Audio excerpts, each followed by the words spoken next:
الحمد لله رب العالمين والصلاة والسلام على أشرف المرسلين وعلى آله وأصحابه أجمعين أما بعد. Que vous excusez ce léger contretemps, c'est ce qu'on appelle les aléas du direct. Nous sommes dans la 11e journée du mois de Sha'ban, c'est-à-dire le 4 avril 2020.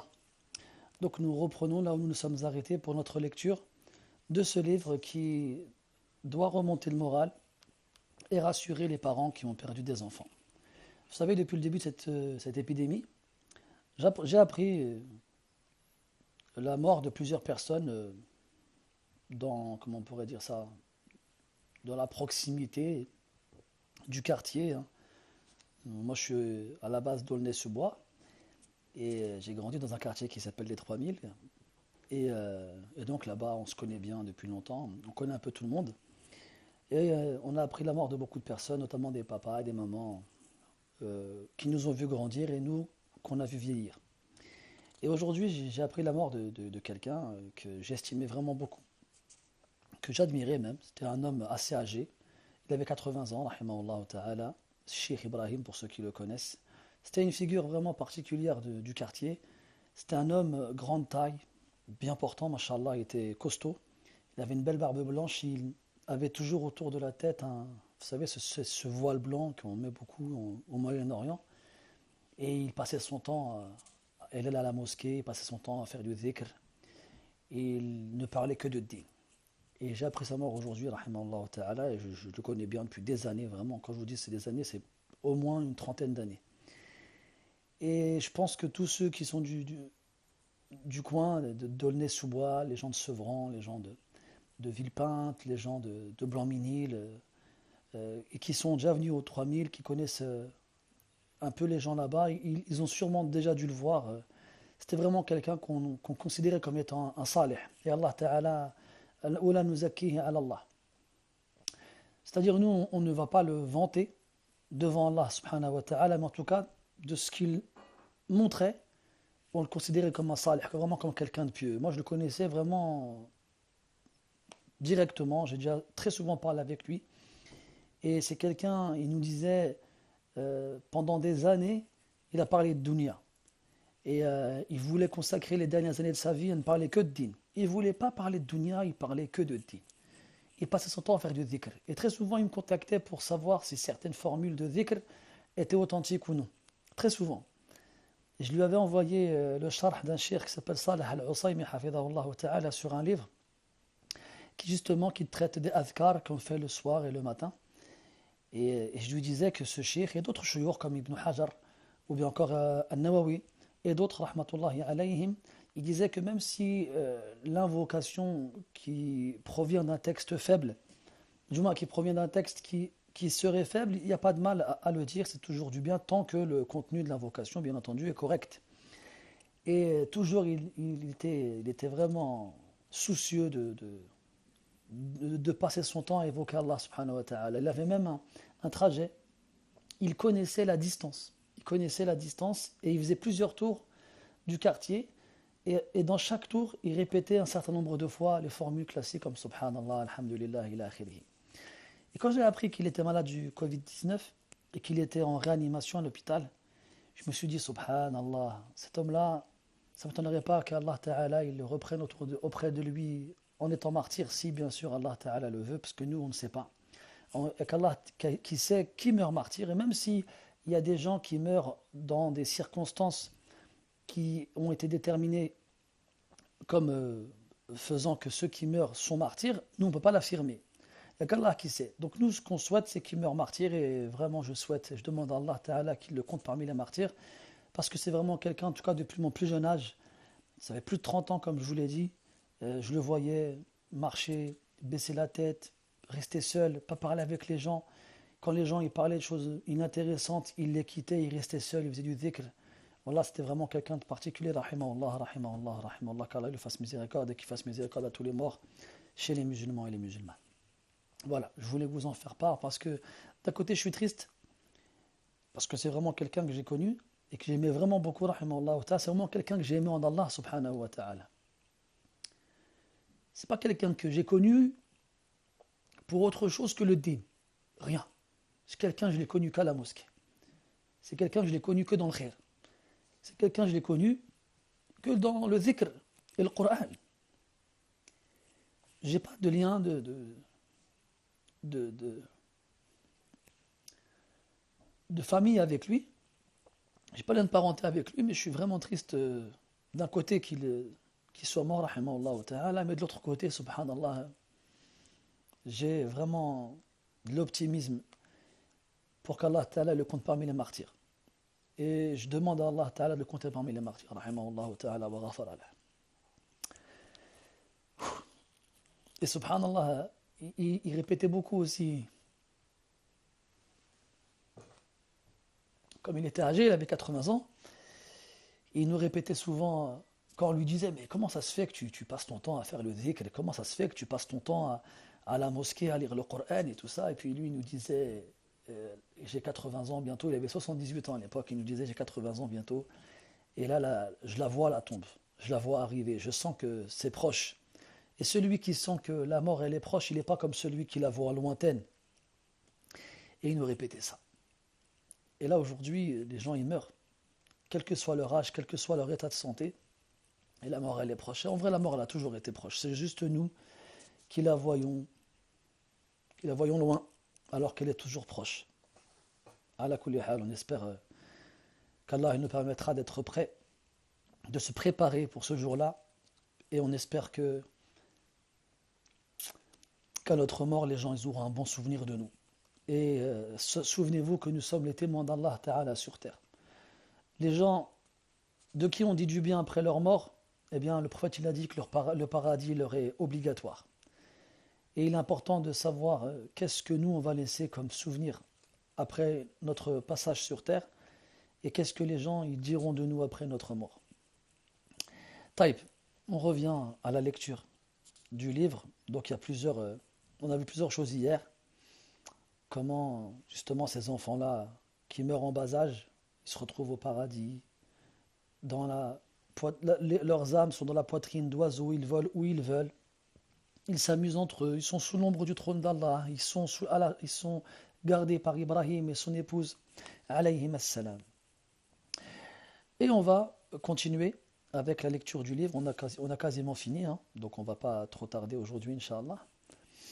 قال رحمه الله وقد جاء ذكر الواحد في حديث خرجه الترمذي وغيره من حديث ابن مسعود رضي الله عنه مرفوعا من قدم ثلاثة لم يبلغوا الحنث كانوا له حصنا حصينا فقال أبو ذر قدمت اثنين فقال واثنين فقال أبي بن كعب قدمت واحدا قال وواحدا ولكن إنما ذاك عند الصدمة الأولى وفي الترمذي عن ابن عباس رضي الله عنهما عن النبي صلى الله عليه وسلم أنه قال من كان له فرطان من أمتي أدخله الله بهما الجنة فقالت عائشة رضي الله عنها ومن كان له فرط من أمتك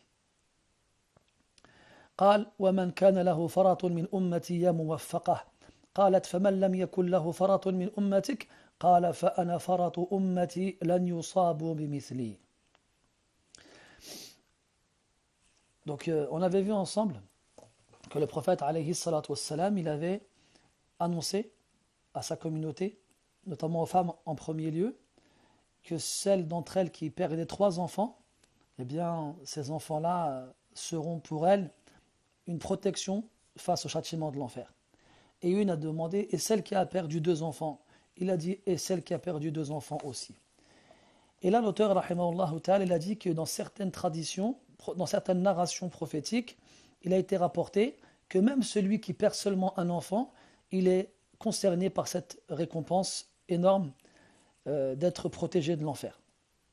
Par exemple, Abdullah ibn Mas'ud radiyallahu anhu, il rapporte que celui qui donc avance 3 enfants, qui met en avant 3 enfants, c'est-à-dire celui qui perd 3 enfants qui n'ont pas atteint l'âge de puberté, ils seront pour lui un édifice surplombé, c'est-à-dire une protection très forte. Contre quoi? Contre le châtiment de l'enfer, pardon. Abu Dharr radiyallahu anhu, il a dit, moi j'en ai perdu 2. Le prophète il a dit, et 2 aussi.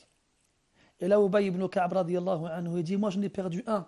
Et là, le prophète sallallahu alayhi wa sallam dit, et 1 aussi. Même celui qui perd un enfant, il est concerné par cette récompense-là. Et là, le prophète il donne la condition. Il dit وَلَكِنْ إِنَّمَا ذَاكَ عِنْدَ الصَّدْمَةِ الْأُولَى. Cependant, ces récompenses-là seront attribuées à celui qui fait preuve d'endurance et de patience lors du premier choc, comme on en a parlé hier.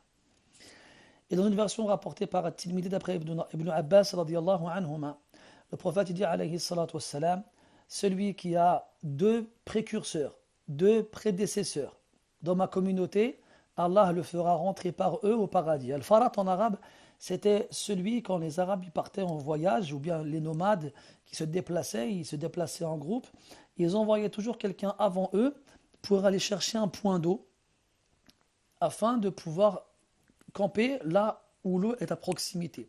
Et ce précurseur-là, on l'appelait le Farat. Et là, quand le prophète il parle de Farat, de précurseur, il fait référence aux enfants, ceux qui meurent avant nous et qui partent avant nous, rejoindre Allah subhanahu wa ta'ala dans l'au-delà. Et il dit celui qui a deux précurseurs parmi les enfants morts en bas âge dans ma communauté, Allah les fera rentrer par ces deux enfants-là au paradis.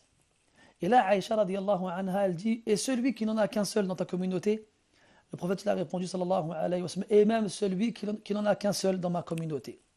Et là, Aïcha radiallahu anha, sûrement parce qu'elle n'a pas eu d'enfant radiallahu anha wa radaha, elle dit, quant à celui qui n'a pas de prédécesseur, de précurseur, pas d'enfant, qui est mort en bas âge du tout, qu'en est-il de son cas?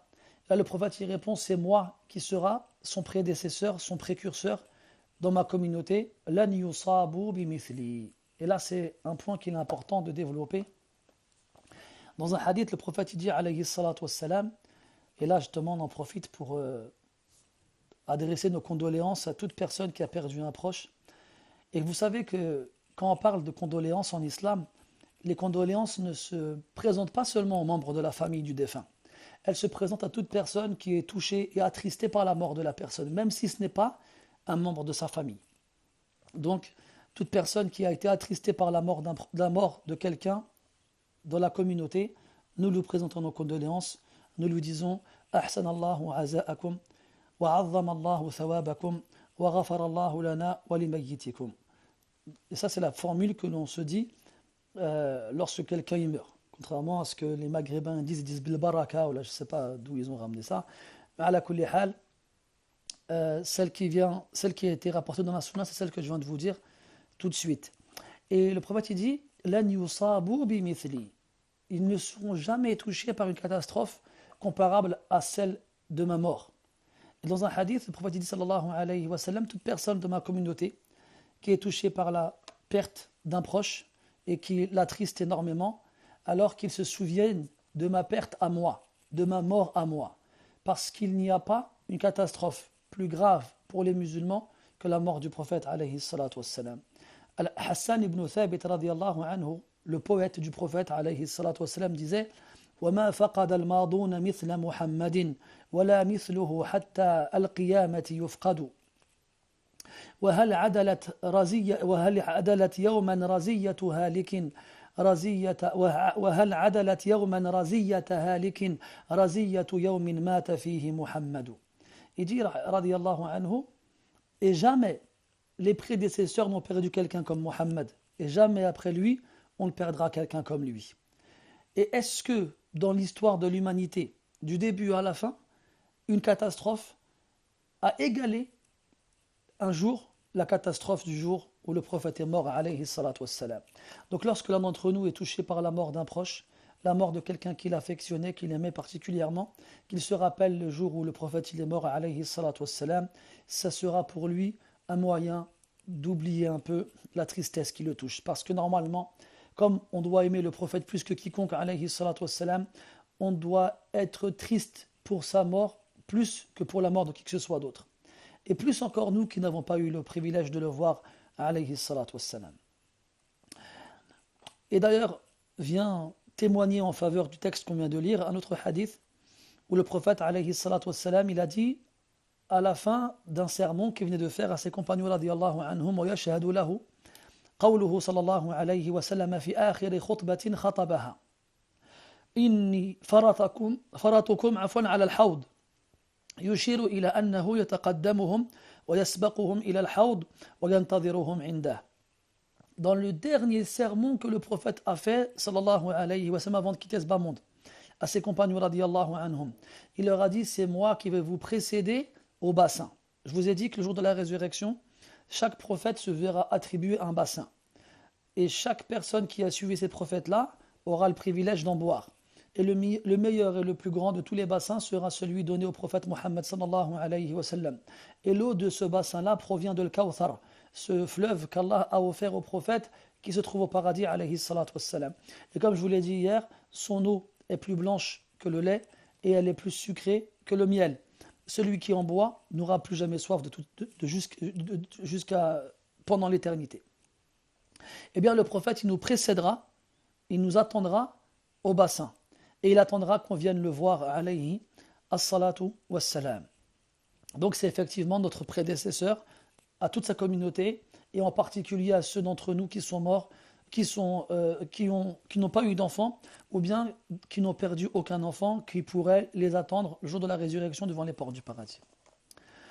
Donc il y a même à travers ce texte-là, pas seulement des consolations aux parents qui perdent des enfants, mais même pour les autres qui n'ont pas eu d'enfants ou bien dont les enfants ne sont pas morts.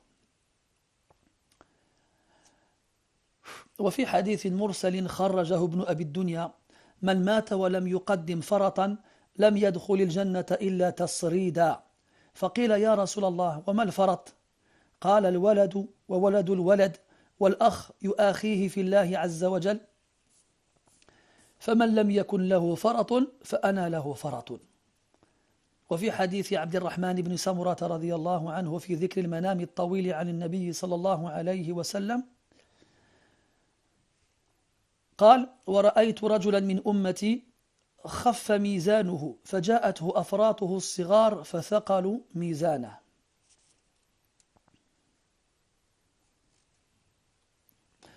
Et donc là, une autre bonne nouvelle pour nous tous, mes frères et sœurs, un hadith où on nous dit que celui qui meurt et qui n'a aucun prédécesseur qui l'attendra au paradis, il ne rentrera au paradis, ceux-là qui n'ont personne pour les précéder le jour de la résurrection, ils seront très peu, alhamdulillah. Et là les sahaba radiyallahu anhum nous ont dit mais comment cela, parce que eux dans leur mentalité, al-farat, comme je vous l'ai dit tout à l'heure, c'est celui qui les précède pour aller chercher un point d'eau. Et ils l'avaient compris à travers les paroles du prophète alayhi salatu wassalam, comme quoi il s'agissait des enfants. Et là, à l'époque, comme je vous l'ai dit, c'était quelque chose d'assez courant de perdre des enfants en bas âge. Et là, les sahaba radiyallahu anhum, ils disent mais c'est quoi le farat?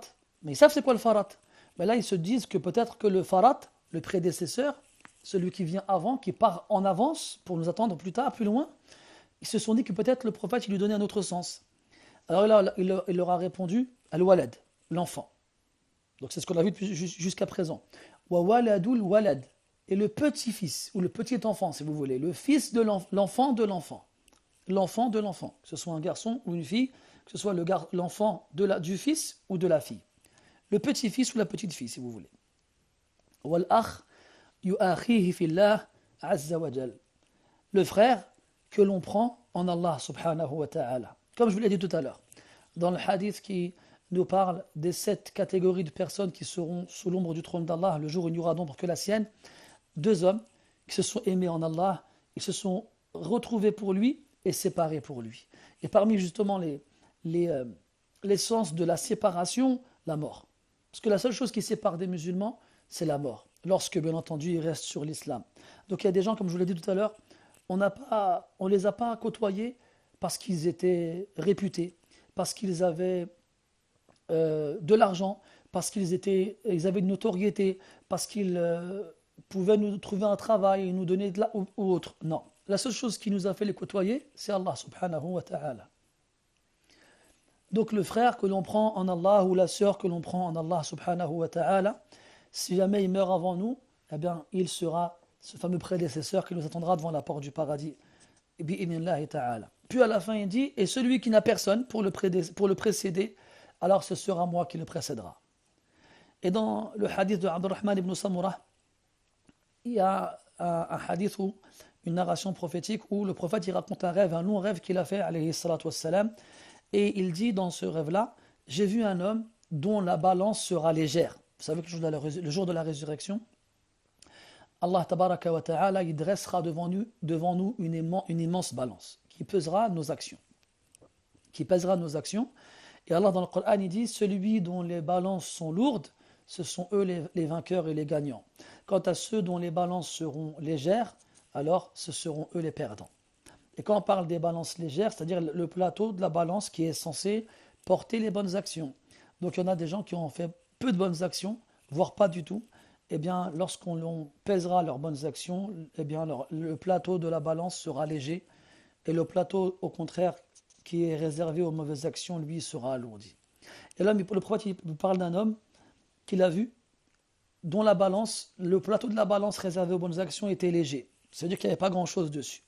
Et voici que ces enfants qui sont morts en bas âge sont venus et qu'ils ont alourdi sa balance. Ils se sont installés dans la balance. Et là, il faut comprendre la chose. C'est que cet homme-là, quand il a perdu ses enfants, il a fait preuve du comportement et de l'éthique musulmane demandée. C'est-à-dire qu'il a fait preuve de patience, il s'est résigné et il a accepté le décret d'Allah subhanahu wa ta'ala dès le départ. Et cette action, Allah l'a récompensé tellement qu'il lui a alourdi sa balance le jour de la résurrection en faisant venir ses enfants qui sont morts en bas âge pour s'installer dans la balance et l'alourdir.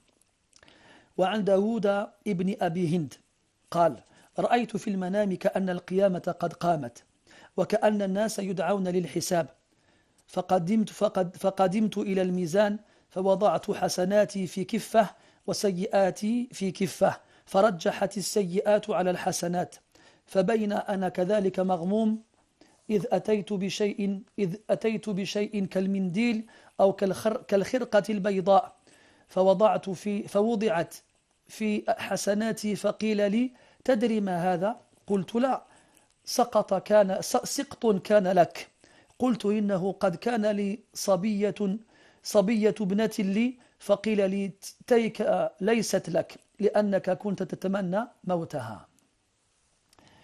عجيب هذا. On va continuer juste après. وفي هذا إشارة إلى أن الميزان إنما يثقل بما يثقل على النفوس من المصائب ويشق فأما ما لا يثقل عليها ولا يشق لمن يتمنى موته من أولاده فلا يثقل به الميزان. Donc là on nous raconte un rêve d'une personne qui s'appelle Daoud ibn Abi Hind rahimahullah. Il a dit j'ai vu un rêve comme si le jour de la résurrection avait eu lieu et que les gens étaient appelés pour être jugés. Lorsque la balance me fut présentée, j'ai installé mes bonnes actions sur un plateau et mes mauvaises actions sur l'autre plateau. Et c'est mes mauvaises actions qui l'ont emporté sur mes bonnes actions. Alors que j'étais inquiet et soucieux de savoir ce qu'il allait advenir de moi, voici qu'on m'apporte une chose qui ressemblait à un mouchoir ou un morceau de tissu de couleur blanche. Ce mouchoir ou ce morceau de tissu fut posé dans le plateau réservé aux bonnes actions. On me dit, est-ce que tu sais c'est quoi ça? J'ai répondu non. On lui dit, c'est une fausse couche que ta femme a fait. Donc ta femme elle a perdu un bébé alors qu'elle était enceinte. Et là, quand il a vu que justement on a apporté les bébés morts jusqu'à la balance pour alourdir le plateau des bonnes actions, il a voulu rajouter. Il a dit, ma fille a eu une fille elle aussi qui est morte, en espérant qu'on lui rajoute cette fille-là, cette petite fille dans ses bonnes actions. Et on lui dira, non, celle-ci elle n'était pas pour toi, parce que tu souhaitais sa mort. Et là, Ibn Rajab rahimahullah ta'ala dit, il y a en cela une allusion comme quoi la balance sera alourdie par ce qui est lourd à supporter dans le cœur et dans l'âme, et dans les épreuves et les difficultés. Donc ce qui est difficile à supporter dans les difficultés, ce qui est lourd à supporter dans la poitrine et dans le cœur, c'est ça qui viendra alourdir notre plateau de bonnes actions le jour de la résurrection. Quant aux choses qui nous ont touchés, qui n'étaient pas lourdes à supporter, qui n'étaient pas une difficulté, comme ici le cas de cette personne-là qui souhaitait la mort de sa petite fille, ne me demandez pas pourquoi, Allahu A'lam, je ne pourrais pas vous le dire, eh bien, ça n'aura pas alourdi sa balance.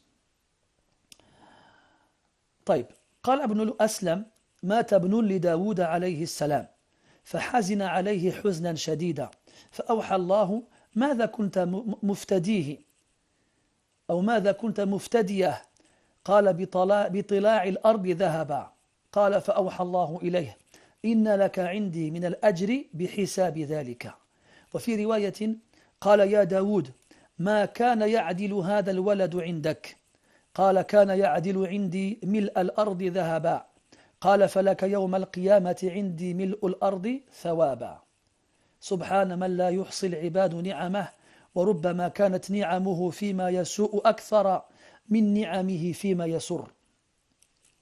Ibn Aslam, Zayd ibn Aslam, rahimahullah ta'ala, un peu prédécesseur, il a dit que le prophète Daoud, alayhi salam, a perdu un fils. Un de ses enfants, il est mort. Et il a éprouvé pour sa mort une énorme tristesse. Allah ta'ala lui a révélé: qu'est-ce que tu aurais donné comme rançon pour ton fils, pour garder ton fils vivant? Et là, Daoud, alayhi salam, il répond: j'aurais donné tout ce que la terre elle contient comme or. Alors Allah, il lui a révélé: eh bien, sache que tu auras auprès de moi comme récompense l'équivalent de ce que tu aurais donné en rançon contre la mort de ton fils. Et dans une autre version, Allah il lui a dit: oh Daoud, qu'est-ce que cet enfant il valait auprès de toi? Et Daoud il a répondu: il valait auprès de moi tout ce que la terre contient comme or. Et là Allah il lui a répondu: tu auras auprès de moi le jour de la résurrection tout ce que la terre contient comme récompense. Et puis Ibn Rajab finit avec cette belle parole, il dit que soit sanctifié celui dont les esclaves sont incapables de quantifier ses bienfaits. Et des fois, il est probable qu'un de ces bienfaits soit dans une chose qui nous peine plus que le bienfait qui nous réjouisse. C'est vrai, des fois, les choses qui nous touchent et qui nous font mal, la récompense qui en résulte sera beaucoup plus grande et importante que les bienfaits qu'Allah nous donne et qui nous font du bien. Et il a été dit, il est possible qu'une épreuve engendre énormément de bien, comme il est possible qu'un bienfait engendre énormément de mal. Puis, l'auteur y finit en disant: لما كان للمؤمن داران دار يرتحل منها ودار ينتقل إليها ويقيم بها أمره أن ينقل من دار ارتحاله إلى دار إقامته ليعمرها من بعض ما أعطاه في دار ارتحاله وربما أخذ منه كرها ما يعمر به دار إقامته ويكمل له به عمارتها وإصلاحها ويقدم له إليها ما يحب من أهل ومال وولد يسبقونه إليها ليقدم على ما يحب من مال وأهل وولد وإن كان المؤمن لا يشعر بذلك. Là, l'auteur, irhamullah, on est en train de finir le livre là. Donc j'ai passé un passage où il dit un poème rapide, il dit: إذا مس بالسراء عم سروره وإن مس بالضراء أعقبها الأجر وما فيها إلا له فيه نعمة تضيق بها الأوهام والبر والبحر. Bref, l'auteur, rahimahullah, il conclut en disant que le croyant, il a deux demeures où il habite. Une qu'il va quitter, c'est ce bas monde. Et une vers laquelle il se dirige et où il restera pour toujours, l'au-delà. Qu'est-ce qu'il doit faire, le croyant? Eh bien, il doit prendre de cette demeure dans laquelle il est actuellement pour la demeure dans laquelle il est amené à vivre éternellement. Il doit la remplir avec certaines des choses que Allah lui a données ici-bas. Et peut-être qu'on va prendre de lui des choses contre son gré, afin qu'il puisse remplir la demeure qu'il occupera dans l'au-delà. Et ainsi, ça permettra, ces choses qu'on lui prendra contre son gré, ça permettra de parfaire et de compléter l'endroit où il vivra dans l'au-delà. Et dans certains cas, on lui prend de sa famille, de ses biens ou de ses enfants. On lui prend pour qu'il le devance dans l'au-delà, et ainsi, il retrouvera dans l'au-delà ces choses-là qu'il a eu tant de mal à quitter ici-bas. Quand on nous prend notre famille, quand on nous prend nos enfants, quand on nous prend nos biens, ça nous fait mal, parce qu'on les aime énormément. on les aime énormément. Mais si on les prend ici-bas, c'est pour qu'on les retrouve dans l'au-delà, où on restera avec eux éternellement. Imaginez des enfants en bas âge qui meurent. On les a connus quelques semaines, quelques mois, quelques années tout au plus. Et quand ils meurent, ça nous fait une douleur, ça nous fait souffrir énormément. Eh bien, si on nous les prend, c'est parce qu'on les aime énormément, mais c'est aussi pour qu'on les retrouve dans l'au-delà, où on restera avec eux éternellement. Ils nous devanceront et on les retrouvera là-bas et on aimera les retrouver sur place, même si ici-bas, malheureusement, on n'est pas conscient de cela. فَمَا فَرَّقَ إِلَّا لِيَجْمَعَ وَلَا أَخَذَ إِلَّا لِيَرُدَّ وَلَا سَلَبَ إِلَّا لِيَهَبَ ولا استرد العواري إلا ليردها تمليكا ثابتا لا استرجاع فيه بعد ذلك. يا الله. Ibn Rajab dit rahimahullah, si Allah Ta'ala il a séparé les gens, c'est pour les réunir, c'est pour les regrouper. Si Allah il nous sépare ici-bas, c'est pour nous réunir dans l'au-delà. Si Allah il nous prend, c'est pour nous rendre plus tard. Si Allah il nous enlève, c'est pour nous offrir plus tard. Si Allah, parce que tout ce qu'on possède, en fait, c'est pas à nous. Allah il nous l'a confié. C'est un dépôt. Et quand quelqu'un il nous prête une chose, c'est normal qu'il le récupère. Mais si Allah Ta'ala il récupère ce qu'il nous a prêté et confié, c'est juste dans le but de nous le rendre dans l'au-delà et de nous désigner comme étant les possesseurs et propriétaires complets de ces choses-là, dans une demeure où plus jamais nous les enlèvera, plus jamais. Ce qu'on possède comme bien, comme argent, comme famille, comme amis, comme enfants, eh bien, Allah nous les a confiés, nous les a prêtés.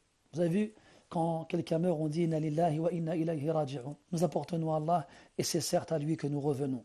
Nous lui appartenons. Et Allah, il reprend ce qu'il a pris, ce qui lui appartient.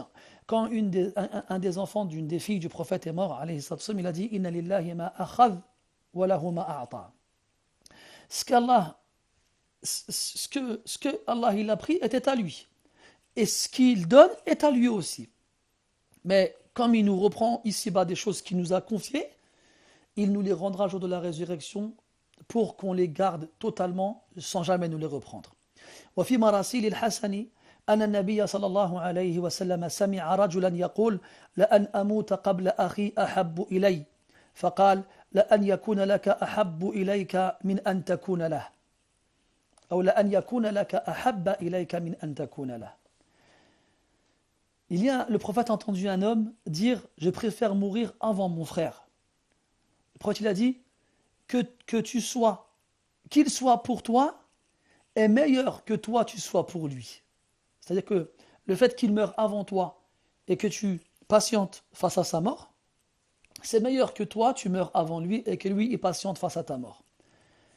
على كل حال الحسن il a dit aussi علموا أن ما لهم من أهاليهم إلا ما قدموا أمامهم. Les plus prédécesseurs ils savaient que les proches qu'ils retrouveraient dans l'au-delà ne sont que ceux qu'ils ont perdus ici-bas. وكذا قال عمر بن عبد العزيز رحمه الله تعالى وغيره ويشهد له حديث الرقوب من لم يقدم ولدا. Omar ibn Abdel Aziz, il a dit la même chose, rahimahullah ta'ala, et confirme ce sens-là, le hadith de Ar-Raqoub. Vous savez, Ar-Raqoub, chez les Arabes, c'est le nom que l'on donne à quelqu'un qui chaque fois qu'il a un enfant, il meurt. Le prophète a demandé aux Sahaba, qui est Ar-Raqoub chez vous? Les Sahaba, ils ont répondu en fonction de leur connaissance de la langue arabe, comme quoi, Ar-Raqoub, chez nous, c'est une personne, chaque fois qu'il a un enfant, il meurt. Les enfants qu'il a, ils ne survivent pas, ils meurent tous. Le prophète a dit non. Chez nous, Ar-Raqoub, ce n'est pas lui. Ar-Raqoub, c'est celui qui n'a aucun enfant qui meurt. C'est le contraire. C'est celui qui n'a aucun enfant qui meurt. سبحان من أنعم على عباده بما خولهم من المال والولد ثم استرجع بعض ذلك منهم كرها وعوضهم الصلاة والرحمة والهدى وذلك أفضل مما أخذ. Que soit sanctifié celui qui fait don de sa grâce et qui couvre de ses bienfaits ses serviteurs à travers ce qu'il leur a offert comme bien et comme progéniture. Puis, il reprend une partie de cela contre leur gré, sans qu'ils ne le veuillent. Et il leur donne à la place la prière, la miséricorde et la bonne guidée. Et ça, c'est mieux que ce qu'il leur a pris. كما قيل عطيته إذا أعطى سرورا وإن أخذ الذي أعطى أثابا فأي النعمتين أجل قدرا وأحمد في عواقبها مآبا أرحمته التي جاءت بكره أم الأخرى التي جلبت ثوابا بل الأخرى وإن نزلت بضر أجل لفقد من صبر احتسابا.